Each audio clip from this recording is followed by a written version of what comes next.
You're listening to the new WCEG Network TV on WCEGTalkRadio.com.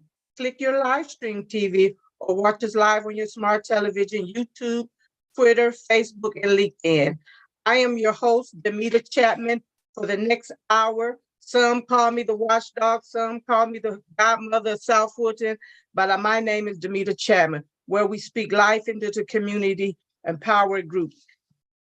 Subscribe on your Facebook, Twitter, Instagram, and LinkedIn. Download us on your Apple TV, Apple Pies, and go to the Apple Store to search for WCEG Network. This afternoon, we have Commissioner Bryant from Peach County. Thank you, Commissioner, for accepting the invitation. I had a chance to meet her the first of the year, and we connected instantly. So I want to talk about, and before you introduce yourself, what is happening down there in Peach County? Give me a little about yourself, Commissioner Bryant. Well, the first question you asked me was about Peach County, and I am proud to report and always pleased to say that everything truly does grow sweeter here in Peach County. Things are going very well. We have several projects going. We passed a countywide T-Splosh last year, and that was actually the first one that we've ever had. And our projects for that are rolling along pretty smoothly. We've just refinished some tennis courts, and we're having a pickleball court because, pickleball is gaining popularity around the country. So we're having a pickleball court and just all sorts of things. We've had a change in administration at the county level, as far as our county administrator. And we've just done a lot of things in Peach County, and I look forward to doing even more. Thank you. Thank you so much. Let me ask you a question. How long you been a commissioner down there? I am at the beginning of my second term, and so far, so good. I learned a lot in my first term. I think that everybody goes into this office thinking that, hey, I can do this and I can do that. But, once you actually learn the rules and once you actually see some best practices from around the state, around the country, you have a broader view of things and you see where you can implement some things a little better. So once you see those things, your job is to be able to come home and work things out among those that you consult with, as far as the rest of your board, to get those things done. So this is my term of implementation. I've learned so much in my first term. Awesome. And to the implementation of a lot of the things that I learned. Okay, let me ask you, because I want to know, and we got questions. What is pickleball?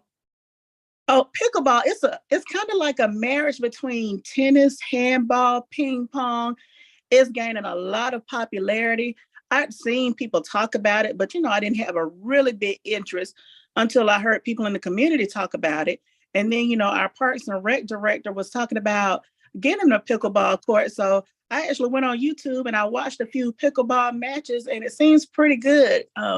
In my young days, I played handball. And it kind of reminds me of handball, except with a little racket. Okay. Well, I looked up a little bit about you guys down there. You got a population, I'd say about 28,000, or is it more? It's 28,000 on paper, but of course, we don't all fill out our census like we should. Right. So I would say that it's more. Okay. And I'm going to say this: we as the Black race, we kind of fall short on that census, and we have a misunderstandings about it. So that census, since the census only come around 20 years, right? Or is it 15? It's every 10 years. Every 10 years? Yes, so ma'am. Next 10 years, we need to jump on that census to be counted. We do.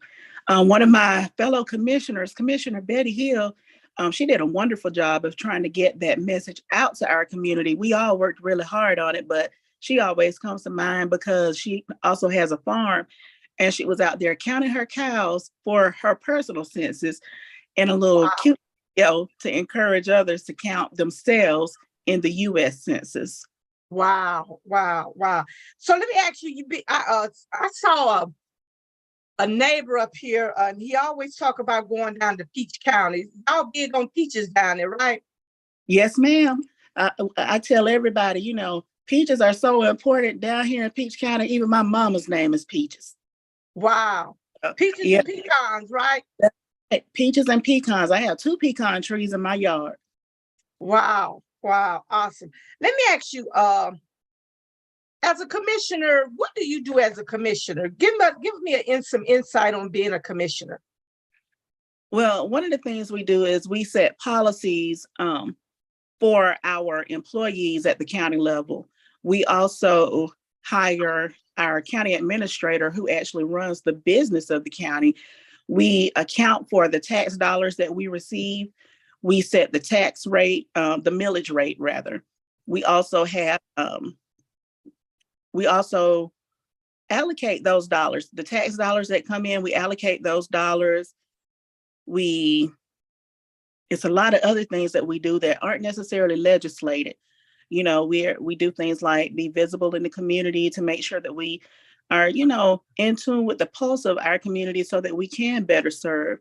We set ordinances and things for the county so that our county can run smoothly outside of the county buildings. Like one of the things we recently did was we changed the what do you call it, the speed limit on a road. Basically, all of the city services that you get if you live inside of the city limits, we take care of those for those who live in the unincorporated areas. So we provide best and fire service. We have a sheriff's office, and you know they have deputies that patrol the county. We fund the sheriff's office. We fund all of our constitutional officers. We fund the elections office. You know, a big part of our job is funding and making sure we have good roads. Our official title, actually, according to the Constitution of Georgia, is Commissioner of Roads and Revenues. So if you remember just part, you'll know the bulk of what we do. It's all about the funding, which is the revenue, and our roads. Okay. Now let me ask you, because they call them, we have commissioners with Fulton County commissioners. And then in the cities, they have council members. What's the difference between the council members and you guys? Really the only difference is that, you know, what territory we represent. The city councilmen represent the city and we represent the county. At the city level, some people even call their council members commissioners. They have commissioners and aldermen. You know, that part of it is just the title. But as far as our official job capacity, is pretty much the same. We just represent a different part of that community. Okay, so just for instance, like when the city of South Fulton was unincorporated, the county ran us, and then when we became a city, the city council. Is that basically? So you guys, or do you live in unincorporated or the city? No, I actually live within the city. A good portion of my district actually is in the city. I do have some unincorporated areas, but the bigger part of the population of my district is in the city. Okay. Well, as I was doing some research, I saw that you guys look like they annexed Houston County and Macon County to make Peach County years ago. 1924. 1924, yeah. Exactly. So let me ask you, Fort Valley's down there. Yes, that is okay, where did you go to Fort Valley? I did right out of high school, but I later transferred. But I am born and raised in Fort Valley. We had a hospital in Fort Valley once upon a time. I was born right there in that hospital, Peach County Hospital. Okay. So tell me, the unemployment rate is 3.5%. What kind of jobs you got down there in Peach County? Well, we are a rural community, so a lot of our jobs will be in the education field because, you know, we do have to have an educated population. We also have some industry down there. Right there in Fort Valley is Bluebird Body Company, which manufactures school buses. We also have a greenhouse there that grows vegetables indoors, and I think they employ like 200 people.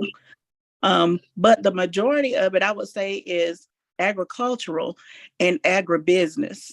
Okay, good. Great.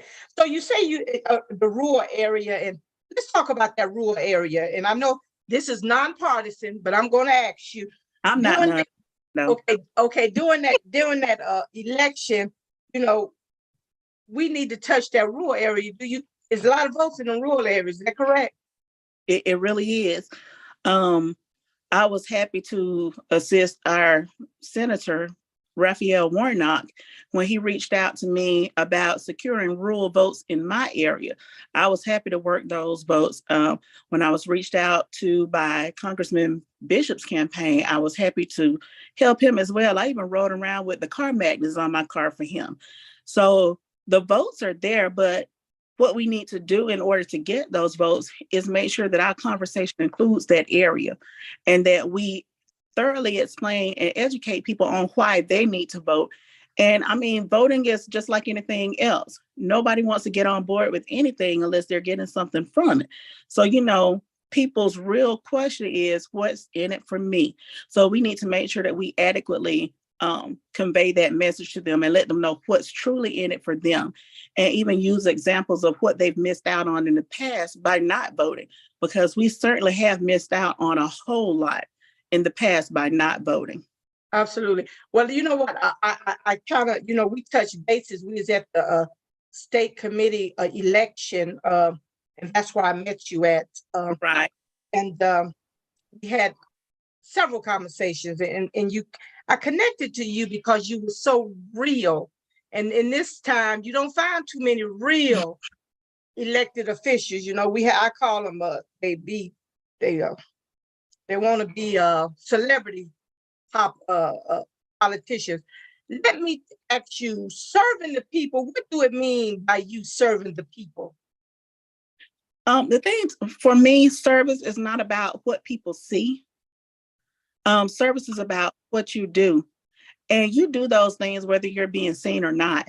I would say the majority of the things that I do, I don't publicize them or put it out there. I just kind of do. And, that's based on upbringing. My parents, I watched my parents serve. I watched my grandparents serve. I watched my aunts and uncles serve. I watched so many people around me just serve. And I was even raised on a scripture that talks about giving in secret and being blessed openly. So I've been really big on trying to have spotlight or anything like that. I've just done what I had to do or done what I felt was necessary to do, whether someone knows that it was me who did it or not. As a matter of fact, a lot of the things that I am able to accomplish, sometimes I'll give the idea to somebody else just so that the implementation can go forth, not so much so I can get the credit. I just want to make sure that it's done, that people are helped, that, people are served. Great. Let me ask you, how is it, what is your makeup of your commission? You got 5 commissioners? Yes, ma'am. We have 5 commissioners. And if you're speaking about the political party demographics, we have 3 Republicans and 2 Democrats. We have 2 Black females, 3 white males. Oh, wow. So tell me, just that alone, let's start right there. Let's put a pin. Just that alone, how do you guys work together? We just do. Things have to get done. So we work together. I'm not always pleased with the outcome because, if we're being real, the demographics are not on my side. I'm in the minority every which way you turn. I'm even the only one in my generation on my board. So, I have nothing working for me as far as being in the majority. So it does take a lot of working together and sometimes just kind of getting what you can, and that is frustrating at times. Oh, it's frustrating all the time. I'll be honest. It's frustrating all the time. And since you brought it up, this is not about the Republicans or the Democrats, but since you say you got 3 Republicans and two Democrats, don't you think sometime it's good for Democrats to cross the line to work with those Republicans if you can work with them?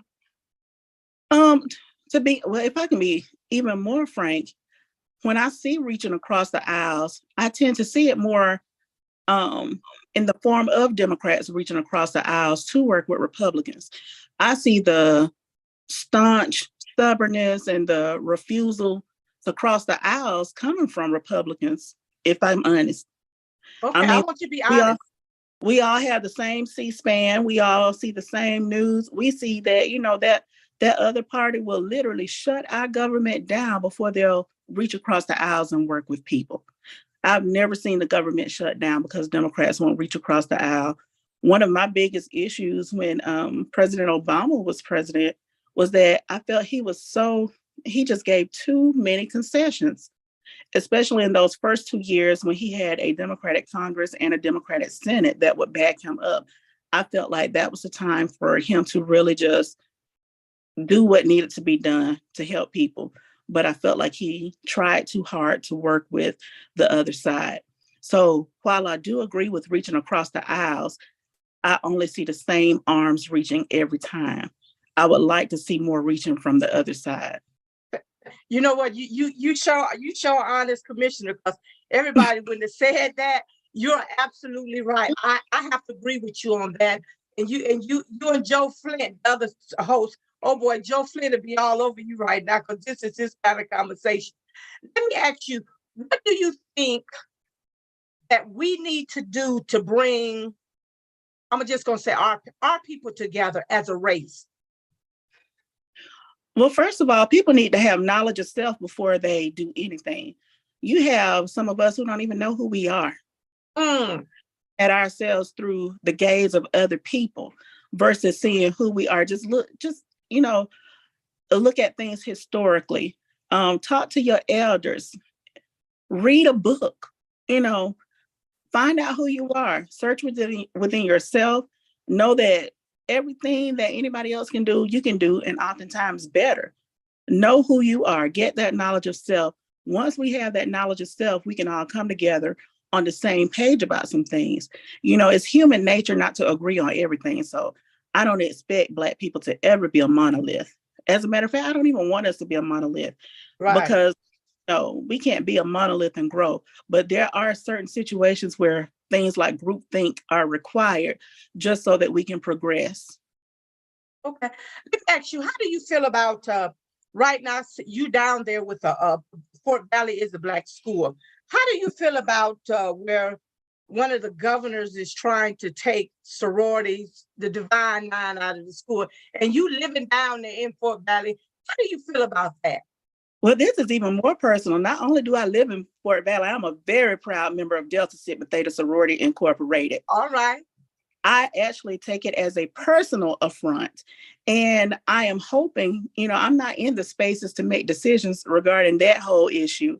So I'm an onlooker just like everybody else.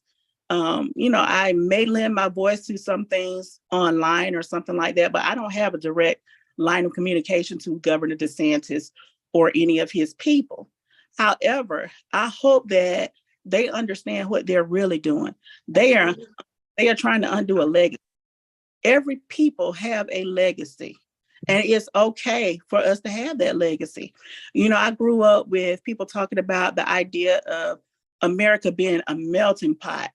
And, I thought that was a great idea when I was growing up. But as I grew, so did my mind. And I understood that America is actually more of a stew. It's not melted. You have individual pieces. You have demographics. You have all of these people and cultures and ethnicities that make America what it is. And we're able to embrace all of us, then, we can be even better. I agree. That stuff. I also don't believe in, trying to hide the past. And, a lot of people bring up the taking down of those Confederate monuments and saying, well, that's destroying the past too. No, it's not. Nobody is changing history. What we're saying is that these people were vile and disgusting and are not worthy of recognition and honor. That's why statues come down. But as far as the taking away of the D9 and anything that is related to identity, I think it's a horrible idea. And I think it comes from a place of, being the child of a legacy of hate and being embarrassed about that hate and not wanting anybody to talk about that hate. Thing is, even the Bible tells us you're overcomers by your testimony. So why dare not talk about things that have happened and not just present yourself as a better person. Like, hey, my grandfather may have done these vile, atrocious things, but that's not who I am. Absolutely, There's absolutely. a better way to accomplish what I think, well, what he says he's trying to accomplish. I think, don't you think it's enough divine nine in the United States that can come together on one accord and go down there and hear, make their voices heard? There is, and if I'm honest, so my mother was born in Miami. I have a lot of family in Miami. My sister lives in Orlando. I have a lot of family in Florida. But if I can be honest with you, I haven't stepped foot in Florida since before the summer of 2013. I haven't stepped in Florida because I don't want any of my money, period, going to that state after I saw them let George Zimmerman go free. I have no desire to be in Florida. You kind of sound like me. I was down there a couple months ago, and I just said after the governor did what he did, I don't have to spend a dime down there. Don't even have to come back praying that my folks come this way. Let me ask you a question. Can I make that statement real quick? Sure. One of the things that people have to realize is when you protest things and you go down there to protest and do different things, you're going to get hungry, so you're going to buy food. You're going to need somewhere to sleep, so you're going to, rent a motel. You're going to do all of these things that serves as a boom to the very economy that have done these things. So I think that our protest should be in other ways. Support candidates who run against DeSantis. Support organizations that try to dismantle the things that he and people like him have done. But don't take your body and your money to that place and cause a boom in their economy. I totally agree. It's power in the money. That's right. And if you want to go to Disney World, go to Disneyland out there in California. Stop giving them your money. Money is power in the money. Let me ask you a question. What are your thoughts on the Stone Mountain Confederate monuments? My family reunion was at Stone Mountain, and I didn't go. Oh wow! Yeah, I didn't go. So you basically you stand by your word. I do. That's why we connected. So that's why we connected. So tell my family not to go. I didn't say anything to the planning committee because I also realized that, I wasn't on the planning committee. And if it was, if I wanted to make that much noise about the site selection, I would have been on that committee working with them. So I didn't say anything to my family because I'm not about to fall out with my family about something that we really can't change. But I don't go to Stone Mountain Park. It was not created for me. It's not a place where I think I could find peace. And when I go to parks, I go to relax. I don't think I can be relaxed looking at that monument of, people who did atrocious things to people who look like me and who were trying to uphold a government that supported those atrocious things. So no, I don't go there. So let me ask you, the scriptures say when you know better, you do better. And when you get the understanding and learn things, some things you just don't cross it. And I like that. Would you support removing those statues at Stone Mountain? I would support looking for economic feasible ways to do it, because I don't support putting more money into something that's really just evoking emotion.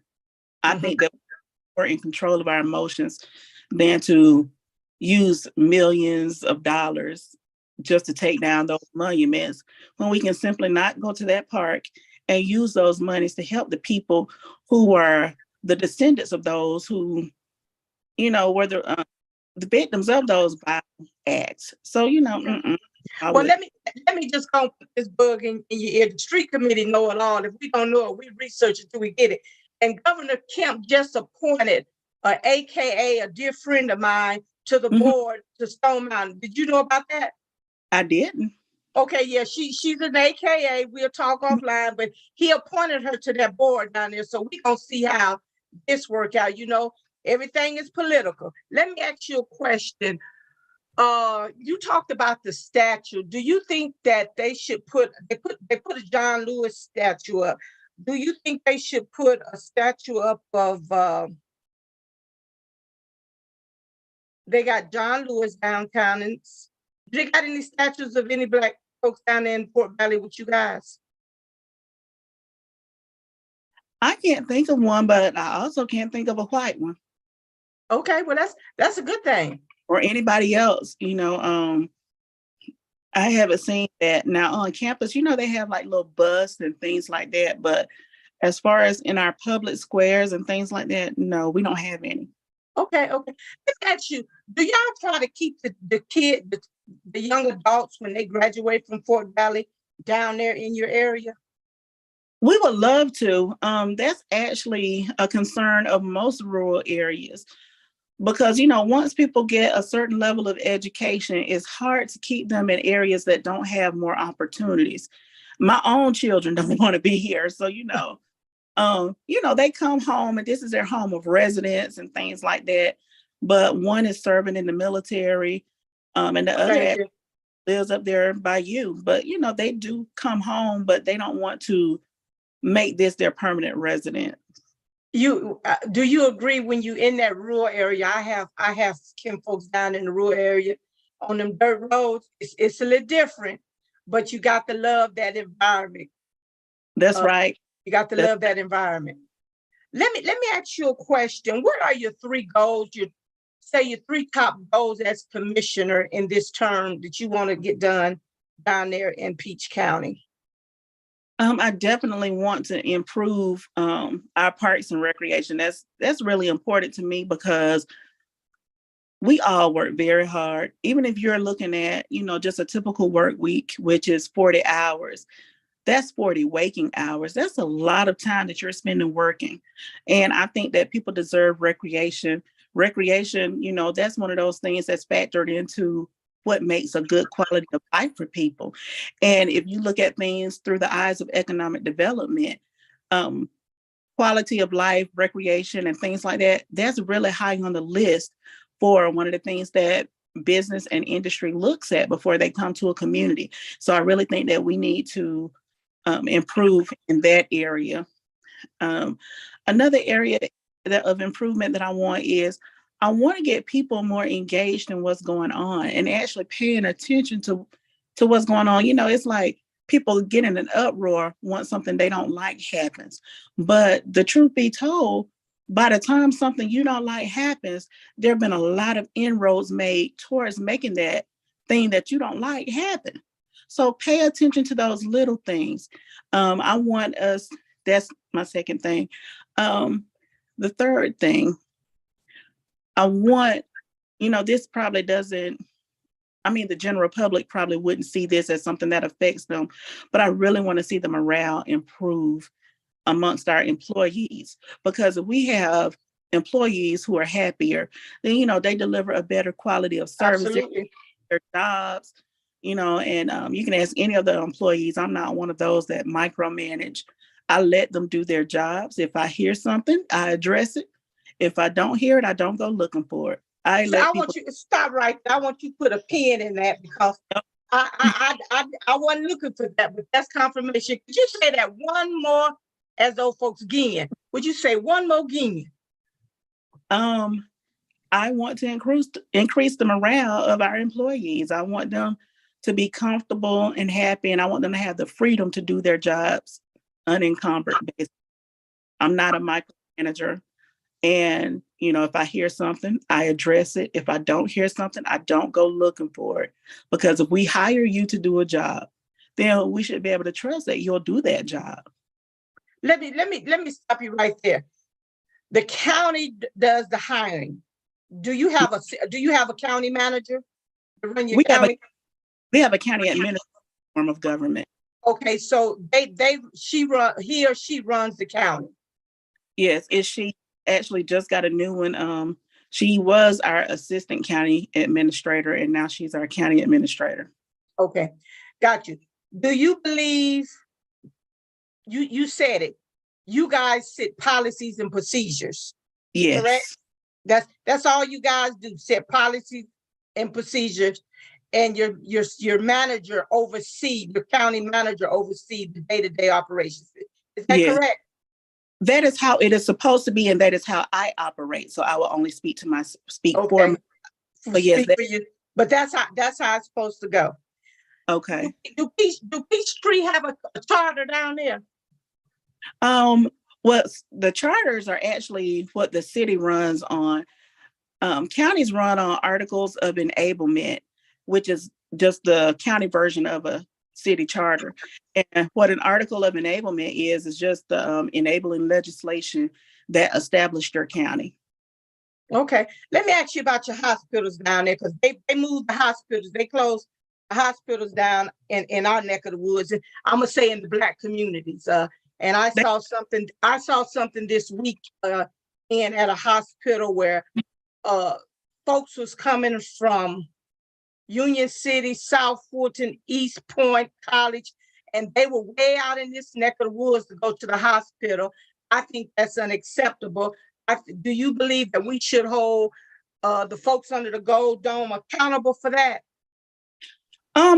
I think we should hold anybody who had decision-making abilities and didn't make the correct decision accountable for that, because we also had our hospital moved. We still have a Peach County hospital, but it did move from the area that it was in when I was born. And the thing is, with us being in a rural community, that hospital not only served Peach County, but there were people from Taylor County, Crawford County, and Macon County who came to that hospital because that was the closest hospital to them. So it was more of a regional hospital. And most of the people who came, they were Black people. They looked like us.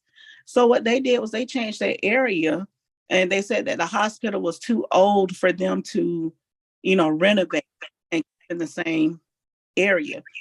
But I disagree with that. I was not on the board at that time, but I would have told them, hey, you can actually do one building at a time. All As right. far as and stuff. Let me ask you, since you're so honest and you remind me of somebody else up here. I call it a pit bull. Do you think that's just really a form of segregation? I don't even want to call it segregation. This is the thing. I believe it's just a form of neglect. When people can't identify with you, sometimes they neglect you. Sometimes it's a willful neglect. Sometimes it's an absent-minded neglect because they just simply don't think of you. I don't think that if you are not, I think that if you're not connected to a community, you're not connected to a people, that you simply don't think of what it is they need. And I think that that may have been the situation in this case, in my city. I can't speak on what happens anywhere else. I don't think it was any type of segregation involved.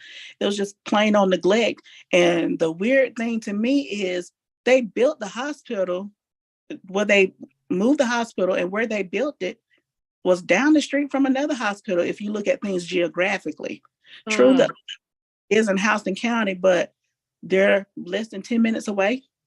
Wow. It's very close. And the thing is, most people in that particular area, when they get sick or they need services, they're going to go to that hospital in Houston County, or they're going to go to Macon.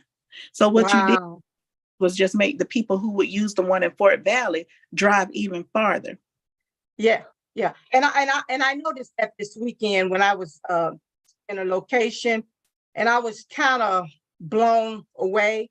I looked at people's expression, because the expression that I got from them, I'm going to talk about it later through social media, is like, these people is at our hospital, because it was just amazing. And so I'm hoping that they do open the hospital. Let me ask you a question. How many people down there in Peach County do you represent, just you and your district? It's a little over 7,000. Okay. Remember the exact number, but it's a little over 7,000. When we sat down and redrew the lines during redistricting, everybody's district is just over 7,000. Okay. I think it's one, and it was simply because we couldn't draw the lines in a way that would make sense. But even that one is not so far off. And then again, you got to remember, we were dealing with the number of people that answered that census, who we know about. So it's still way more people, especially considering that district that was that seemed like it lost so many people. We have Fort Valley State College in the majority of Fort Valley State College is in that district because a part of it lies in mine. And the students were not there to answer the census because this was during the time of, everybody go home because of COVID. Mm. So we had people who weren't even there to answer the census. Mm. And people don't realize that census is very important. Let me ask you a question. You said something in the rural area, and I know it's a lot of votes in the rural area. Have you ever and you say you was part of the Delta. Have you ever guys got together and did a campaign tour down there in that rural area, your sorority sisters? Well, Delta, because it's a nonpartisan organization, and it has 501c3 and a 501c7 foundation, we can't do anything as far as party politics, promote a candidate or anything like that. But what we can do is register people to vote. We can educate them on the issues, and we can endorse a platform, not a person, but we can, we can endorse things like maternal health and things like that. Okay. So what we do is we tell people, hey, look at the candidates who are, promoting maternal health, or the candidates who are promoting pay raises for teachers and things like that. Okay. Well, look, we're gonna get together with you, and because we got this election year coming up in 2024, and that's very important. Actually, you got a lot. We've been doing some digging in your background. Oh no. You all right. You all right. Popo ain't gonna come get you. But you got a lot of folks that deal with Black history. You got your Aunt Annie Pearl Wilkerson. That's my grandmother. That's your grandmother. Let's talk about her. What did she do down? Is she still living? Okay. No. What you got a lot. So let's talk about her. Do you remember her? Yeah, I do. Okay. I think it's a little emotional, but if you could just give hold on for a minute. Yeah, it is. Okay. That's all right. That's all right. Okay, hold on. I'm sorry. That's okay. I saw CNN the other day, and the lady got crying because they was talking about her daddy. So it's okay. It's okay. So tell us about that. You got some history down there. That is my grandmother. That is my paternal grandmother, and she helped raise me. Okay. When I got to high school, I moved in with her. And she helped raise me. And I had a son when I was young. I was 17 when I had my oldest son. I was a senior in high school, and she helped me raise my son as well. She is the one person who's never told me no. She has supported any and everything I've ever done. She's the person who I watched serve so many people. We used to have a hardware store in town, and that hardware store would have bicycles around Christmas time.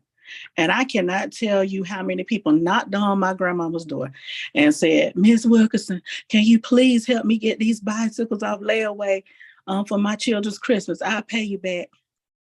They never paid my grandmama back. And she wasn't going to chase them for the money either. I saw her feed people. I saw her help people pay rent. I saw her forgive rent on her properties. I saw her, she was a 34-year educator. She's a retired teacher. She had students who she would bring home to do little odd jobs around the house, things that really didn't even need to be done, but she was just looking for a way to kind of give them some change so that they could, do some things because their families couldn't do certain things. I saw her. She was also a member of Delta Sigma Theta, my favorite Delta. So okay. I saw that capacity. I saw her serve with the Retired Teachers Association. She was a life member of the Order of Eastern Star.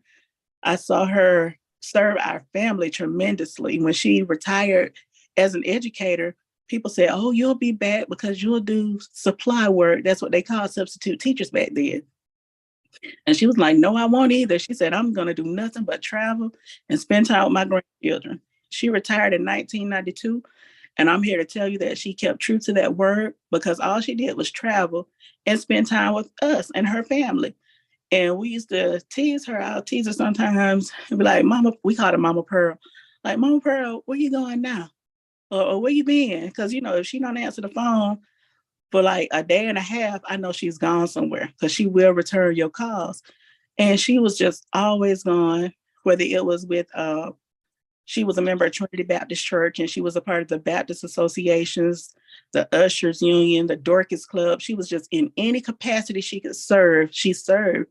And she also loved playing bridge. So she literally traveled the world playing bridge. I got a friend right now. She loved bridge and she traveled the world playing bridge. Let me. You said something, because I think what is happening. Do you agree? Nowadays, the young generations don't have the grandmothers and the big mamas like we had. And you kind of hit something. You kind of hit me when you talked about your grandmother, because my grandmother was the same way. And so she always when she do for folks, she always say, you ain't got to know what I did, and she never asked none back. Let me ask you a question. You got a whole lot of folks. You got a Elder Kevin McDaniel that lives up here in Atlanta. Now, I don't know who that is. Yes, it's Elder Kevin McDaniel. I'm going to look him up. He lives here. And okay. So your dad was Sean Wilkerson. Yes, I'm a daddy's girl. You're a daddy girl. Okay. I look just like you. You do. So let me ask you, since you live down there in that roar, did you ever have any connection with the cows and the pigs and all that good stuff? Well, my grandfather, Chester Arthur Wilkerson Sr., he was born and raised in Tatnall County, Georgia. He came to Fort Valley on a football scholarship to Fort Valley State. Then it was college. And he grew up on a farm. His dad had a farm that was miles long from what I hear. They grew tobacco. They also raised chickens, hogs, cows, and various things. And I grew up seeing those things when we would go and visit my grandmother. It was a pig behind my Uncle James' house, and it was just animals all around, and, fields as far as the eye could see. So we grew up doing those type things. My grandfather also, I don't know if he owned the farms or if he leased the farms to grow various things, but I remember him having a watermelon patch. He owned several ponds, and we would be out there feeding the fish for his pond. All right. Played in peach fields. He grew cantaloupe too. I remember him growing cantaloupe. And I also remember never buying vegetables at the grocery store, because we always had them, as far as, we would grow them, or my grandmama grew some on the side of the house, or we would trade with people. If they grew peas and we had cantaloupe, we'd trade, And also a family in Griffin Line, and they had a freezer full of things because they grew things, and we would trade with them. So yeah, I was around. So you know how to survive then. Basically, you gonna survive down there. Let me ask you a question. Because up here in Atlanta, they do a lot of food banks where they did the food banks come down there in the rural areas to get food out to the people down there? Yes, we've had people who've been doing that for years, even prior to the pandemic. I have to talk about, we have a pastor here, Bruce Mackey. He's done wonderful. He's still running the food bank. His church is Faith Babies Ministry. And he is just at the forefront of giving back by way of giving out food to the community. Yeah. Now, let me ask you, because when COVID hit everything. So I know it hit Peachtree. Have Peach County kind of bounced back with COVID, with the commissioners and so forth? Have y'all kind of bounced back? We took some losses. We actually lost some people in the county. But, of course, we have to move forward, even though we do miss those employees who left here. But we have in some ways, I think that we can improve, especially as it relates to the COVID dollars that was sent down by the federal government. I don't agree with the allocations that we made regarding those ARP funds at all. And I've been very vocal not agreeing with it, but we have some areas of improvement that Them, we really focus on. them COVID funds getting folks in trouble, ain't they? I can say that. I don't want you to say it. Them COVID funds getting folks in trouble. And what I tell elected officials, if you don't want to go be in orange jumpsuit, you just do right. Let me ask you a question. Mm-hmm. Talk about your T-Splosh down there. Okay. How much did you guys get for your T-Splosh? And what did you do with the T-Splosh money? Well, what we did was we were trying to get $27 million so that we could improve some roads and pave some roads. Although we do live in a rural area, I'm very proud of the fact that Peach County actually has very few dirt roads for us to be as rural as we are. And we got with the cities that are here, Fort Valley and Byron. We got with the cities of Fort Valley and Byron. And we talked about, getting a list of roads and streets together so that we can put them on that referendum so that people would see exactly what streets it was we were looking to improve so that they can make an informed decision about, whether they support this T-Splosh or not. I was very vocal about supporting the T-Splosh. And that was the one time, I think, on a very important matter that my board was unanimous. We were all support with that because we all have roads in our communities that needed repair. I drove down every single road in my district in the unincorporated areas, not within the city limits, because that was the city's responsibility.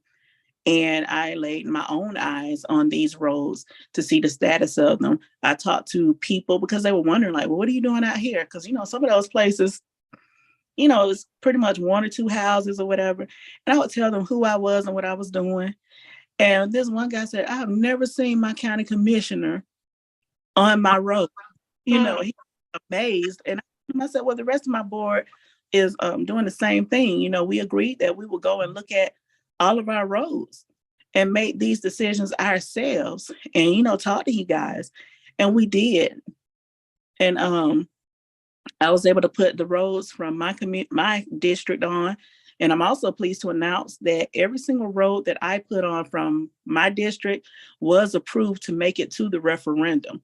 So my road improved. Awesome. Let me ask you another question. What do you want to see happen under in the next? Governor Kemp is going to be in office, I think, 2 years.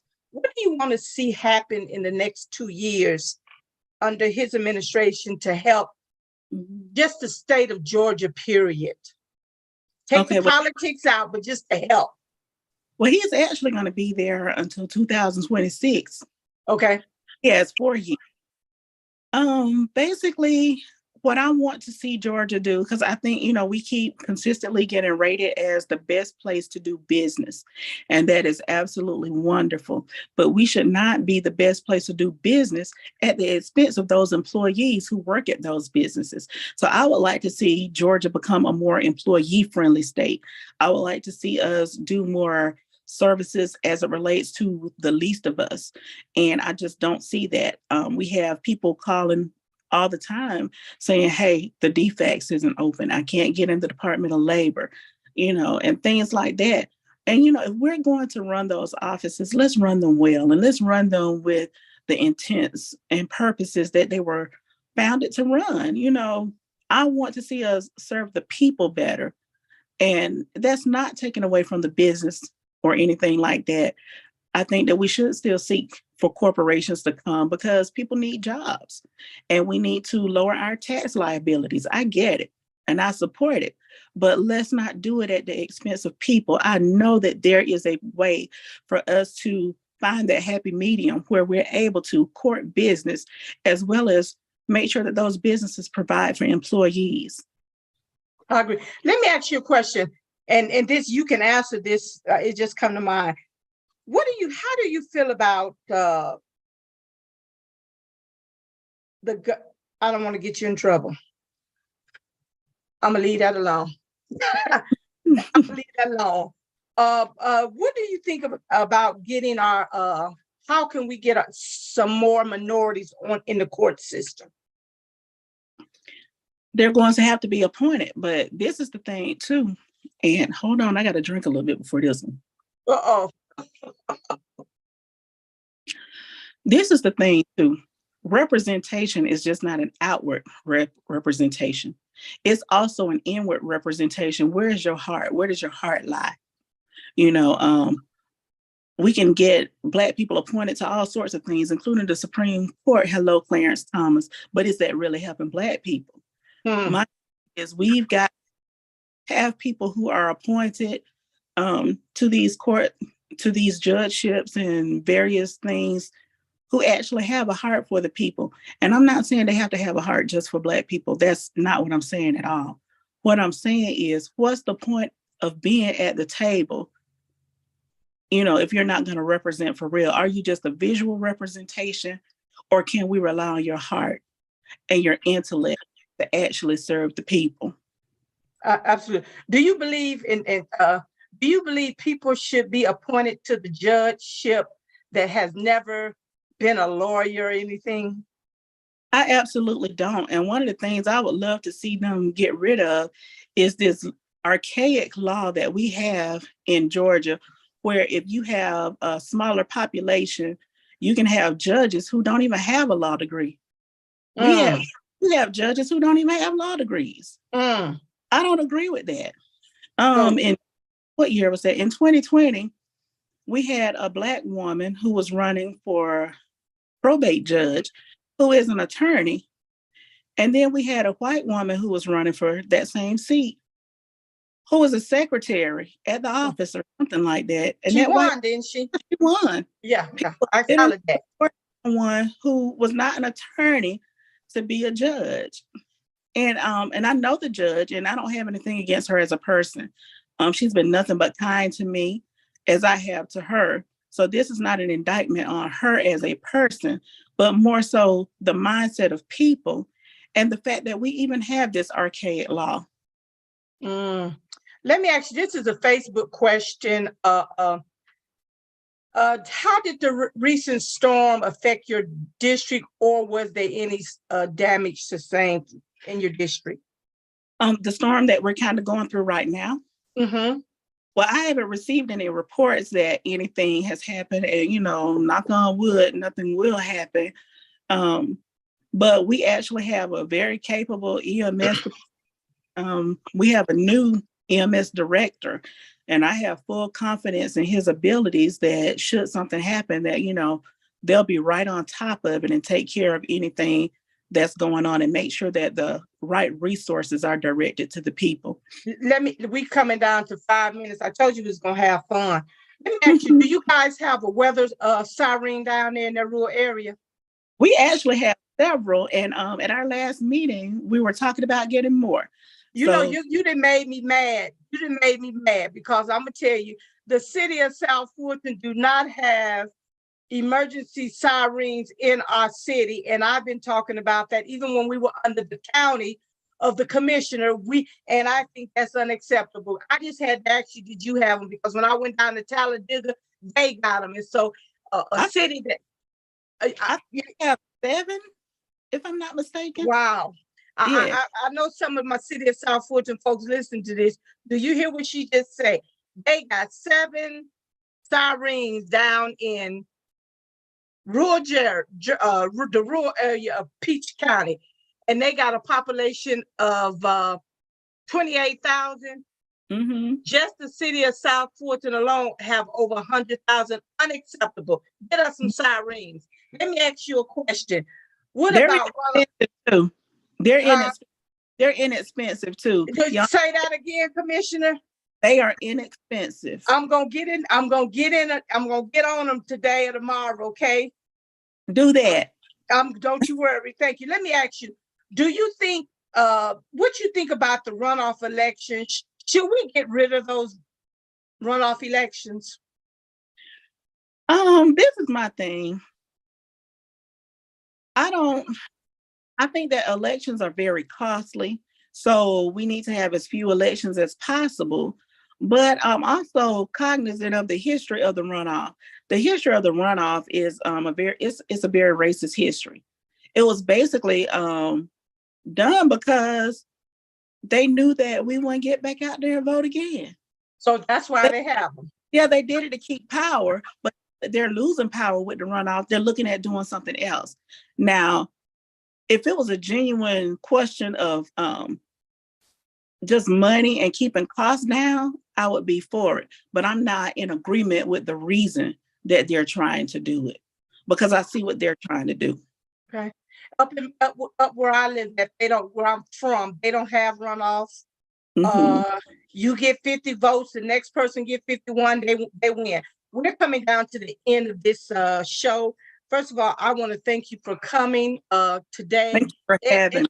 And I'm going to give you your closing statements, but I want to say this. Thank you for coming. Everything that's said today was the opinion of the host and the guest and not the producer.